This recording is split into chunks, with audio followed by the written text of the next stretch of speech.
예수께서 예루살렘으로 가실 때에 사마리아와 갈릴리 사이로 지나가시다가 한 마을에 들어가시니 나병 환자 10명이 예수를 만나 멀리 서서 소리를 높여 이르되 예수 선생님이여 우리를 불쌍히 여기소서 하거늘 보시고 이르시되 가서 제사장들에게 너희 몸을 보이라 하셨더니 그들이 가다가 깨끗함을 받은지라. 그 중에 한 사람이 자기가 나은 것을 보고 큰 소리로 하나님께 영광을 돌리며 돌아와 예수의 발 아래에 엎드려 감사하니 그는 사마리아 사람이라. 예수께서 대답하여 이르시되 10사람이 다 깨끗함을 받지 아니하였느냐? 그 9은 어디 있느냐? 이 이방인 외에는 하나님께 영광을 돌리러 돌아온 자가 없느냐 하시고 그에게 이르시되 일어나 가라 내 믿음이 너를 구원하였느니라 하시더라. 실제로 프랑스에서 있었던 일이라고 합니다. 프랑스의 93세 노인이 호흡곤란이 와서 이제 응급실로 이송이 되고 그 병원에서 24시간 동안 산소 공급을 받게 됩니다. 다행히 위기는 지나고 호흡이 평안해졌을 때 의사로부터 이제 퇴원해도 좋습니다라는 허락을 받게 됩니다. 퇴원 수속을 받게 되는데 병원비가 청구가 됐는데 그 병원비가 얼마냐 하면 3,000유로, 우리나라 돈으로 말하면 420만 원 정도가 청구가 됐습니다. 노인이 청구서를 보더니 한참을 써서 엉엉거리고 울기 시작했습니다.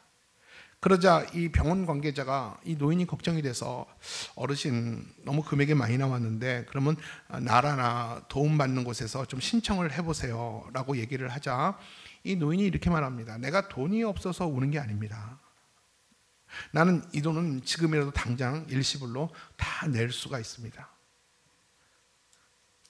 내가 오늘 하루 공기를 산소를 쓴 게 이렇게 3,000유로나 되는데 나는 93년 동안 인생을 살면서 하나님이 주시는 산소를 마시면서 하나님께 한 푼도 돈을 내본 적이 없습니다.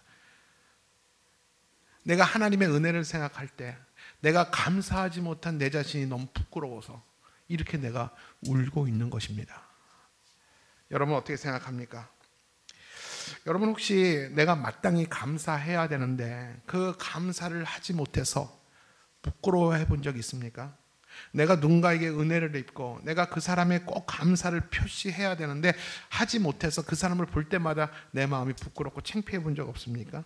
지나온 시간들을 살펴볼 때 참 내가 큰 은혜를 받았고 진짜 큰 감사를 받았는데 내가 감사를 그때 드리지 못해서 그때만 생각하면 내가 부끄러워 본 적 없습니까?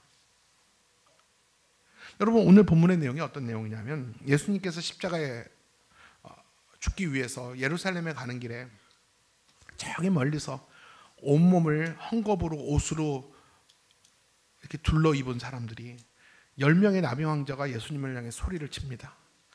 예수 선생님이여 우리를 불쌍히 여기소서. 예수 선생님이여 우리를 살피시고 우리를 불쌍히 여기달라고 소리를 지릅니다. 그들은 10명의 나병 환자들이었어요. 주님은 그들 향해서 같이 소리칩니다.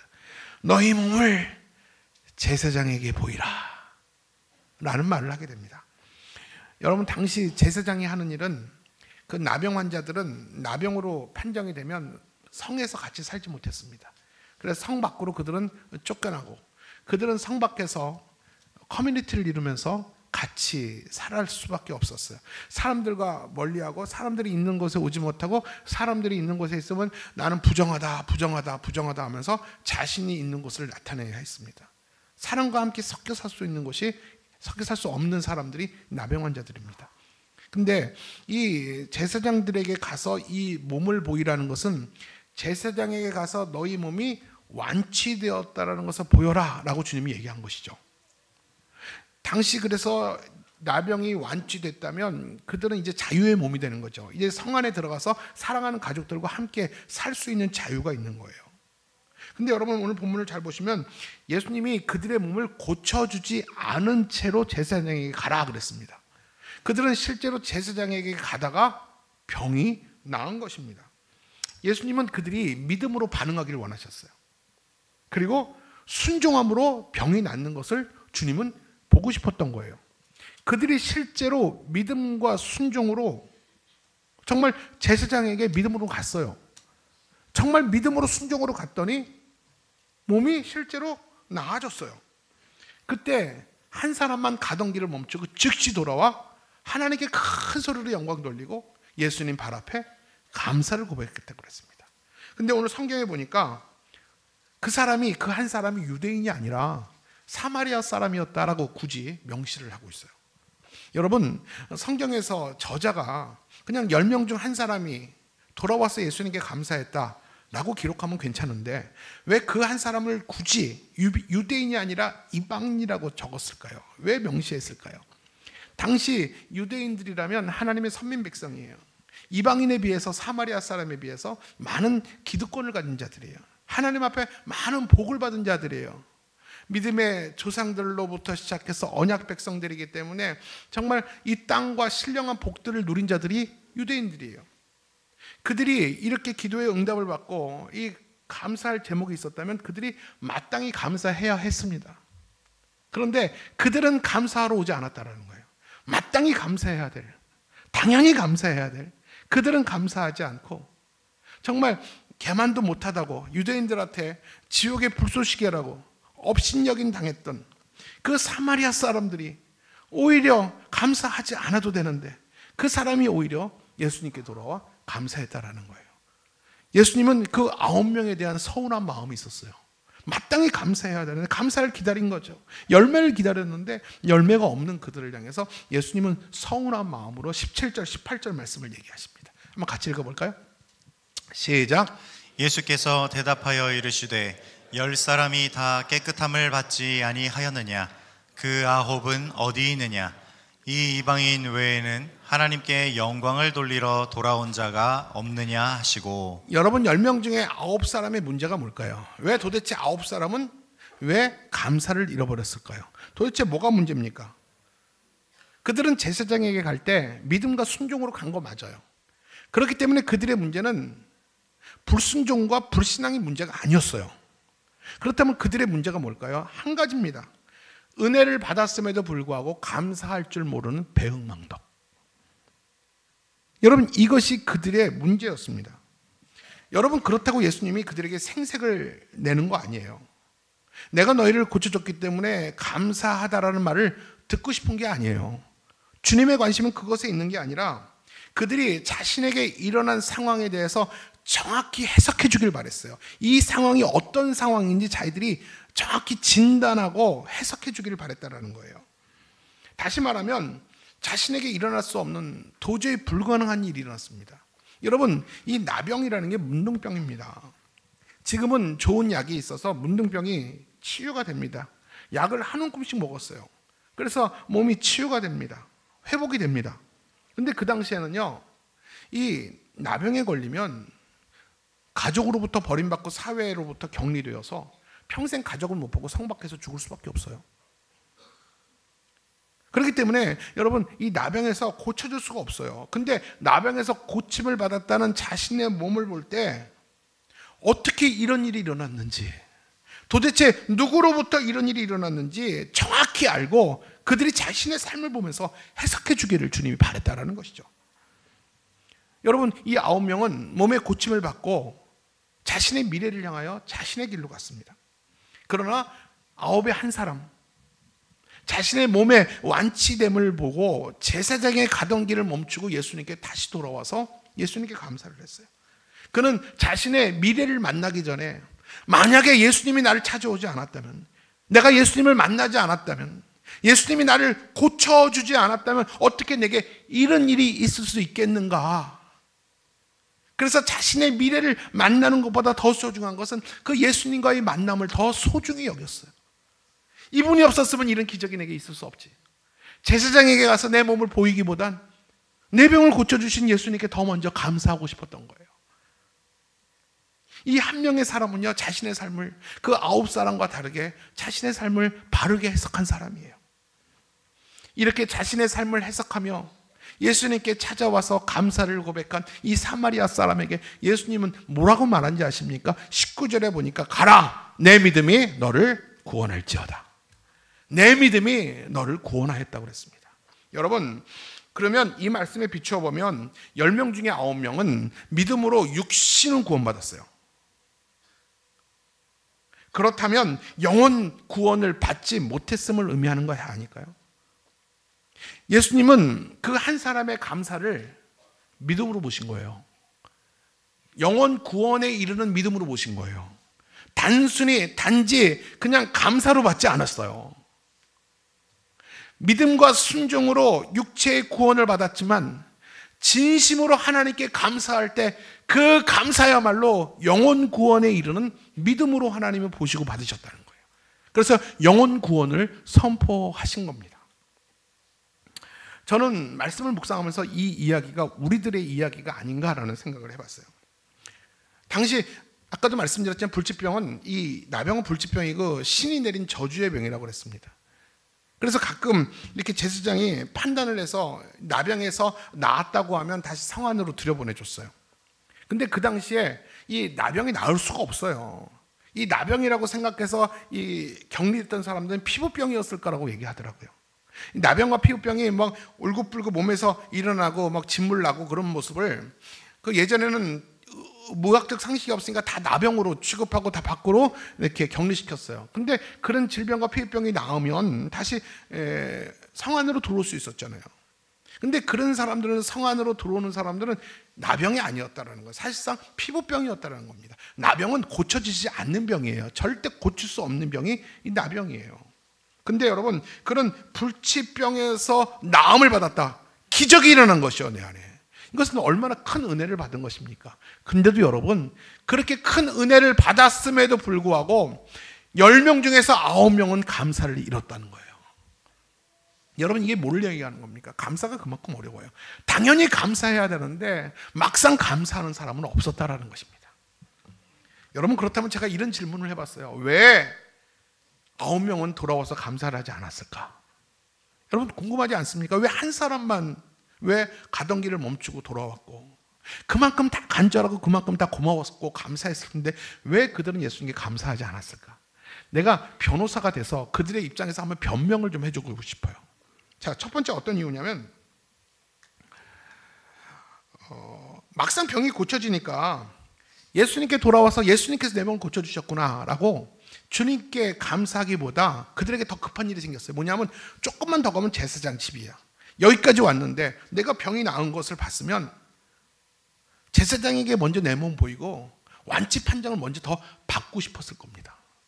여러분 그렇지 않아요? 저도 당신 홍성환 당신의 입장은 뭐냐? 나한테 솔직히 물어본다면 저는 이렇게 말할 것 같아요. 제 성향상 이만큼 벌써 왔는데 10분만 더 가면 제사장 집인데 내가 제사장한테 가서 완치 판정을 받고 그때 그 이후에 예수님께 감사하다고 말하면 되지 않을까? 내가 완치 판정 받는 게 더 급한 일이었어요. 내가 볼 때 감사보다 이게 더 중요하다고 생각을 합니다. 그래서 아마도 예수님께 돌아가지 않고 제사장에게 먼저 자신의 몸을 보인 거예요. 여러분 같으면 어떨 것 같아요? 자, 여러분 자녀들과 함께 같이 간다고 생각해요. 여러분 자녀들이 가다가 우리 가족들이 모두가 완치 판정을 받았어요. 엄마, 예수님께 가서 감사해야 되는 거 아니야? 지금 제사장에 먼저 가는 게 더 중요한 거야. 이게 더 일의 순서야. 이게 더 합리적이야. 우리가 먼저 판정을 다 받은 이후에 우리가 안정되면 그때 예수님께 찾아가서 감사하다고 말하자.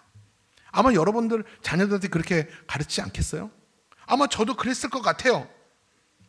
이게 얼마나 여러분 그들의 입장이 이해도 갑니다. 그리고 아마 보고 싶은 가족들에게 달려가서 이 기쁜 소식을 전하고 싶었던 마음이 간절하지 않을까요?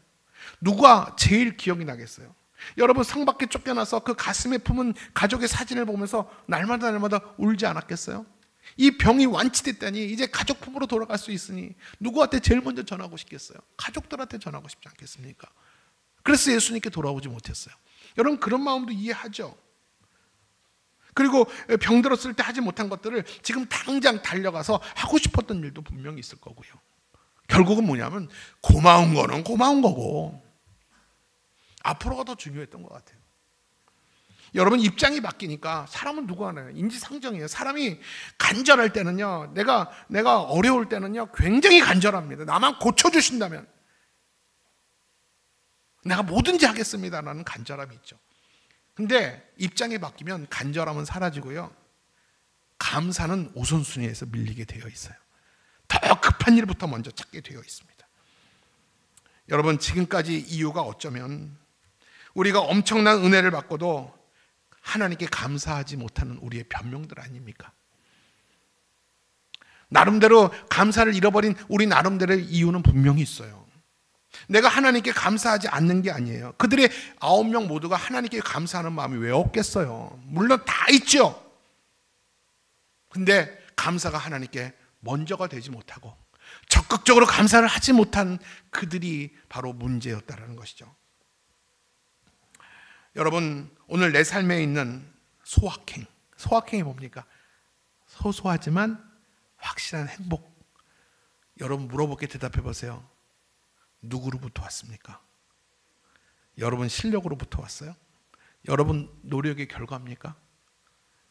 소소하지만 오늘도 평안하고 안정된 내 일상이 내 삶의 작은 행복이라면, 누구로부터 왔는지를 모르고 사는 사람이라면, 그래서 있는 것보다 없는 것에 늘 속상하고 불평과 불만을 입에 달고 산다면, 여러분, 그런 사람은 늘 인생의 문제에 둘러싸여서 감사 불감증이라는 마음의 나병에 걸린 사람들이에요. 육체는 멀쩡해도 내 안에 감사를 잃어버린 감사 불감증, 이것이 평생 치유가 안 되는 마음의 나병에 걸렸다는 것입니다. 사랑하는 여러분, 마찬가지로 우리 자신을 한번 살펴보세요. 우리는 죄로 인해 지옥 갈 운명에 있었습니다. 예수님께서 십자가의 상에서 죽으심으로 우리의 죄를 사하여 주시고 하나님의 자녀 삼으셨어요. 이것은 여러분, 우리가 나병에서 회복된 것보다 더 큰 은혜를 저와 여러분이 누리고 있습니다. 여러분, 우리 삶을 잘 해석해 보십시오. 오늘의 자유함과 우리 안에 진리에서 오는 우리의 평강이 과연 어디로부터 왔는지, 누구로부터 왔는지 여러분 십자가를 해석해 보십시오. 나를 살리신 예수 그리스도의 십자가와 그 사랑을 여러분 묵상해 보십시오. 그때 내 마음속 깊은 곳에서 일어나는 치밀어 오르는 것이 무엇인가? 그것이 감사이어야 할 줄 믿습니다. 모세가 모압 평지에서 가나안을 앞에 두고 지난 광야 40년을 돌아보면서 하나님이 나와 함께 하셨기 때문에 내게는 부족함이 없었다라고 고백을 합니다. 우리 신명기 2장 7절 말씀이에요. 신명기 2장 7절 시작.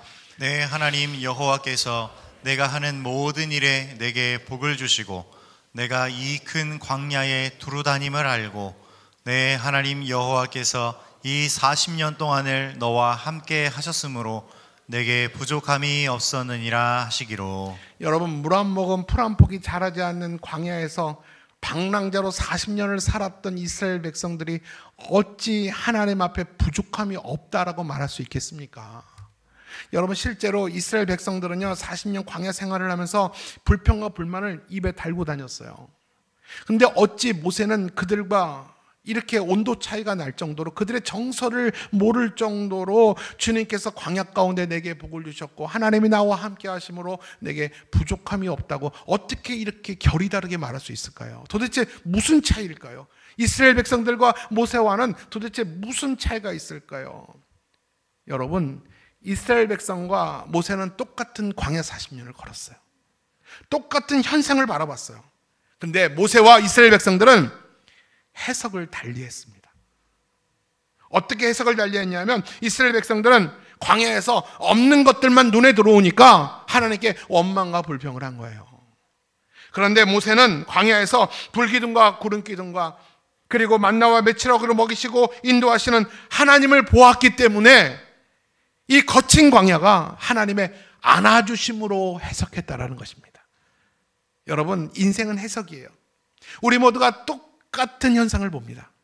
똑같은 거친 광야길을 걷고 있습니다. 여러분, 그 상황을 어떻게 해석하기를 원하십니까? 신앙도 해석입니다.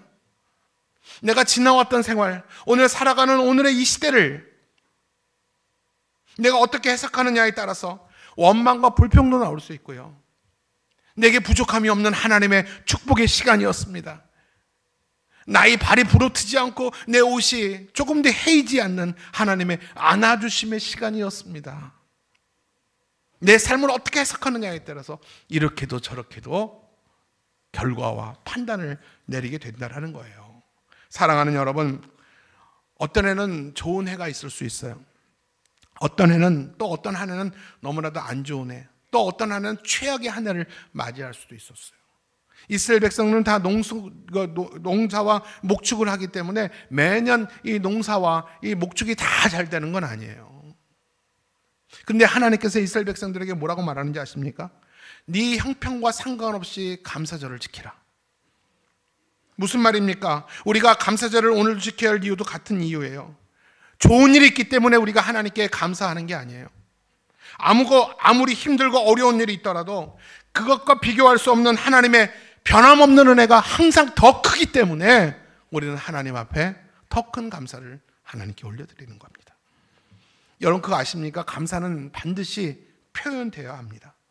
속으로만 감사하지 표현하지 않는 것은 9명의 사람들의 모습이에요. 이건 감사가 없는 것입니다. 감사는요, 어떤 것보다도 우선되어야 됩니다. 감사는요, 가던 길을 멈추고 되돌아와서 적극적으로 감사를 표현하는 것이 진짜 감사입니다. 가던 길을 되돌아와서 감사를 한 이 사마리아 사람에게 예수님은 그의 감사를 구원에 이르는 믿음으로 보신 거예요. 오늘은 추수감사주일이죠. 여러분 지난 한 해, 여러분 가정과 여러분 자녀 가운데, 여러분 직장 가운데 있었던 지난 한 해의 시간을 다 돌아보세요. 여러분 어떻게 그 현상을 어떻게 해석하길 원하십니까? 하나님이 나와 함께 하셨으므로 내게 부족함이 없는 한 해였노라고 여러분 감사를 고백하겠습니까? 아니면 그 하나님은 보이지 않고 내게 없는 것만 보이면서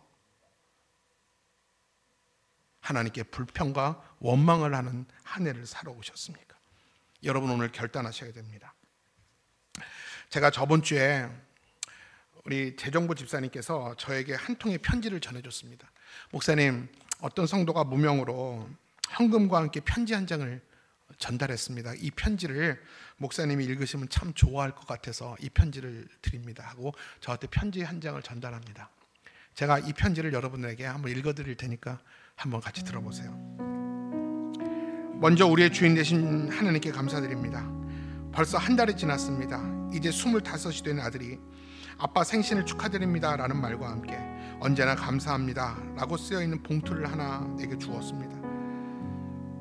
아직은 학생이었고 아빠가 하는 일을 해보겠다며 일을 시작한 지 이제 겨우 6개월째인데 너무 뜻밖의 선물이라 깜짝 놀라지 않을 수 없었습니다. 새로운 기분이었고 자식을 키우고 보람을 느낀다라는 것이 이런 것인가 하는 생각도 들었습니다. 퇴근 시간 무렵에 봉투를 받고 감사의 감동까지 주체하기 힘들 정도의 들뜬 마음으로 와이프에게 전화를 해서 자랑을 했습니다. 이런저런 즐거움을 나누고 전화를 끊는 순간부터 나에게는 하나의 고민이 생겼습니다. 아들에게서 받은 첫 용돈, 이 돈을 어디에 어떻게 사용해야 되나? 와이프한테 좋은 것을 선물을 하나 해야 되나? 아니면 아들이 또 주려는지 모르겠지만, 이 아버지의 착각이죠. 아들이 또 주려는지 모르겠지만 아들이 분가할 때까지 계속 모아서 아들이 결혼할 때 뭐라도 하나 해줘야 되나? 그것도 아니면 첫 용돈인데 날 위해서 사용해야 되나? 고민하다가 이 고민이 너무 고마워서 이렇게 하나님께 드립니다. 정말 세상에서 가장 부족한 나 같은 사람에게 세상에 둘도 없을 귀하고 귀한 아들을 허락하시고 이렇게 잘 자라게 해주어 세상에 부러울 것 없는 복을 누리고 살게 하신 하나님의 은혜에 너무 감사드립니다. 바라기는 아들이 세상을 살면서 나보다 남을 먼저 볼 수 있는 마음을 갖게 하시고 나 아닌 남을 위한 욕심으로 하나님의 사랑을 세상에 뿌리며 살아가게 하여 주시옵소서. 준비하여 주신 그 길을 걸어가며 하나님의 사람으로 보람 있는 인생을 살아갈 수 있도록 하나님께서 늘 지켜주시기를 소망합니다. 하나님 감사합니다. 여러분 저는 이 편지를 보면서 한 사람이 떠올랐어요. 누구냐면 다윗이에요. 다윗이 전쟁에서 너무 목이 마를 때 베들레헴에 있는 우물물이 먹고 싶다고 할 때 그 두 장수가 목숨을 걸고 가서 물을 떠오잖아요. 목숨을 걸고 물을 떠옵니다. 그 다윗은 차마 그 물을 먹을 수가 없었습니다. 이 병사들의 목숨 아니었습니까? 그래서 그 물을 먹지 못하고 하나님께 올려드리게 되죠. 나는 이런 다윗을 봅니다. 오늘 사랑하는 이 집사님의 모습을 볼 때 최고로 감격스러웠던, 최고로 감사했던 정말 인생에서 진짜 큰 보람을 느꼈던 가장 결정적인 순간에 하나님이 생각났다라는 것이 이분이 참 큰 은혜고 축복일 줄로 믿습니다. 여러분 인생을 살면서 가장 행복했을 때, 가장 감격스러웠던 그 순간에 누가 생각나야 됩니까? 하나님이 생각나야 됩니다. 사랑하는 여러분, 오늘 우리가 이 감사를 표현하는 것이 얼마나 중요한 일인지 모릅니다. 아들들은 아버지를 다 사랑합니다. 그러나 이 감사의 표현이 중요한 이유는 감사가 표현되어질 때, 감사가 드러났을 때 비로소 진짜 감사가 이루어진 것입니다. 9명의 남원자들도 예수님께 감사하는 마음이 왜 없겠습니까? 근데 그들은 먼저 급한 일부터 처리하고 그리고 예수님께 감사하자는 마음이 분명히 있었을 것입니다. 여러분 분명히 잘 들으십시오. 어떤 급한 일보다 감사는 더 중요한 일입니다. 감사해야 된다는 생각은 있지만, 감사해야 된다는 부담은 있지만 감사를 잃어버리고 감사를 미루고 표현하지 못하면 그것은 감사한 것이 아닙니다. 여러분 늘 기억하십시오. 감사하는 마음이 있습니까? 감사할 마음의 표현도 여러분 가지셨습니까? 그러면 그 모습을 드러내셔야 됩니다. 그것이 진짜 감사라는 것입니다. 말씀을 정리하겠습니다. 여러분 감사는 천국의 언어고요, 감사는 우리의 믿음을 지킵니다. 여러분 오늘 이 말씀을 꼭 명심해야 돼요. 감사가 우리의 믿음을 지켜요. 감사가 우리의 믿음 없음을 보충하는 게 감사라는 것입니다. 여러분 보이지 않는 하나님을 보이는 것처럼 믿는 것이 쉬워요, 어려워요? 한번 대답해 보실래요? 여러분 하나님 안 보이잖아요. 누구는 뭐 하나님 보여서 하나님 믿나요? 보이지 않는 하나님을 보이는 것처럼 믿고 사는 게, 이렇게 믿음이 지속되는 게, 믿음이 떨어지지 않고 유지되는 게 이게 되게 어려운 일이에요. 목사인 저도 마찬가지예요. 그리고 아직 오지 않은 천국을 믿음의 눈으로 보고 사는 것도 때로는 자꾸 절망할 일입니다. 지루한 일입니다. 그렇기 때문에 주신 은혜에 대해서 하루하루 감사가 없다면 우리의 믿음이 쉽게 지치고 파손될 수 있어요. 우리의 지친 믿음을 지치지 않게 붙들어주고 지탱할 수 있는 게 뭔지 아세요? 하루하루의 감사예요. 감사가 우리의 믿음을 붙들어주는 거예요. 보이지 않는 하나님을 보는 것처럼 확신하고 살 수 있는 내 믿음을 유지할 수 있는 것이 매일매일의 감사예요. 이 감사가 메말라 가고 감사를 잃어버리고 있다면 여러분 믿음이 누수되는 거예요. 그렇기 때문에 여러분 성경은 항상 기뻐하고 범사에 감사하라고 말하는 것입니다. 감사가 회복될 때 저와 여러분의 믿음도 회복되는 거예요. 여러분 근데 감사는 아무나 하는 게 아니에요. 하나님이 감사는 축복한 자에게 감사를 주세요. 여러분 우리 인생의 마지막 때가 있어요. 우리 청년들 계신데 우리 인생들은 지금, 우리 청년들은 지금 한참 봄과 여름을 살아갈 겁니다. 저도 봄과 여름을 살았어요. 가을이 깊어지고요, 나중에 깊은 어두운 겨울이 그 인생 때가 와요. 여러분 우리 인생의 마지막 가물가물 우리 의식이 약해지고 꺼져갈 때 여러분 감사할 수 있는 사람은 어떤 사람인지 아세요?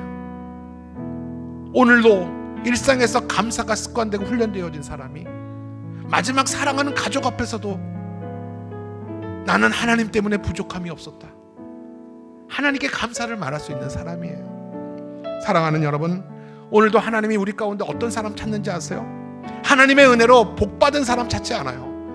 오늘도 삶 가운데서 작지만 보잘것없지만 그럼에도 불구하고 하나님께 감사하는 그 한 사람을 오늘도 자꾸 그를 기뻐하실 줄로 믿습니다. 하나님은 감사하는 자에게 기뻐하신다고 그랬어요. 감춰진 비밀들을 보여주신다고 그랬어요. 우리 시편 50편 23절이에요. 부모님 띄워주세요. 시작. 감사로 제사를 드리는 자가 나를 영화롭게 하나니 그의 행위를 옳게 하는 자에게 내가 하나님의 구원을 보이리라. 하나님이 감사하는 자에게 영화로움을 받으신다고 그랬어요. 그리고 숨겨진 구원을 우리에게 보이신다고 말했습니다. 사랑하는 성도 여러분, 부디 바라옵기는 감사를 잃어버린 9명의 무리에서 나와서 한 사람의 감사의 반열에 들어서는 저와 여러분 되시다가 우리의 입의 습관이 감사고 또 우리의 감사를 통해서 내 안에 있는 예수를 사람들에게 증거하고 보일 수 있는 사람, 그래서 남들이 나를 볼 때 저 사람은 늘 감사하는 사람이야, 이런 별명을 들을 수 있는 예수님이 찾는 그 한 사람 되기를 주님의 이름으로 축원합니다.